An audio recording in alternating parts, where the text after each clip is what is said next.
اور جو بچے اب تک نہیں آ رہے ہیں ان کے والدین سے ہم یہی درخواست کریں گے کہ اپنے بچوں کو دینی تعلیم سے نوازیں، کیونکہ ہم جب دنیا سے چلے جائیں گے تو ہمارے یہ بچے ہی ہم کو جس طرح سے کھیت ہوتا گئے تو یہ بچے بھی ہمارے کھیت میں جس طریقے سے کسان کھیت پر محنت کرتا گئے، محنت کرنے کے بعد پھل اس کے اندر بیج ڈالتا ہے تو اس کے بعد غلہ پیدا ہوتا گئے، تو ہمارے یہ بچے یہ ہمارے کھیتیاں ہیں، ان کی جس طرح ہم پرورش کریں گے، جس طرح تربیت کریں گے تو ہمارے مرنے کے بعد یہ اولاد ہمارے کام آئیں گے، کیونکہ ہم کو جو کچھ بھی ہمارے مرنے کے بعد یا ہماری زندگی کے اندر یہ بچے جو کچھ بھی نیک کام کریں گے تو ہم کو اس کا ثواب ملے گا۔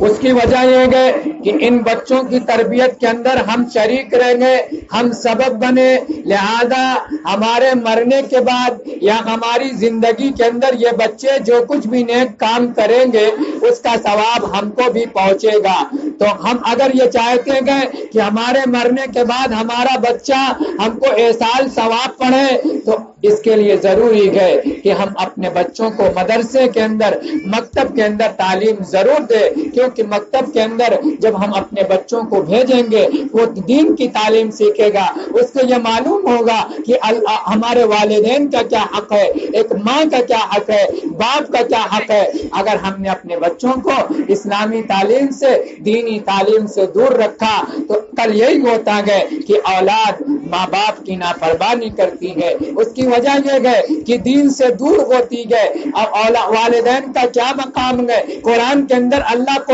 قرآن کے اندر والدین کے سلسلے میں کیا کہہ رہا ہے اسے نہیں معلوم ہوتا ہے۔ جناب محمد رسول اللہ صلی اللہ علیہ وسلم نے والدین کے بارے میں کیا ارشادات فرمائیں گے اسے نہیں پتا ہوتا ہے۔ ماں کے بارے میں جناب محمد رسول اللہ صلی اللہ علیہ وسلم نے کیا کچھ فضائل بیان کیے گئے اسے نہیں معلوم ہوتا ہے۔ اس لیے ہم پر لازم ہے کہ ہم اپنے بچوں کو دینی تعلیم سے آراستہ پیراستہ کریں، کیونکہ یہ ضروری چیز ہے، کیونکہ ہمارے مرنے کے بعد یہی ہمارے بچے کام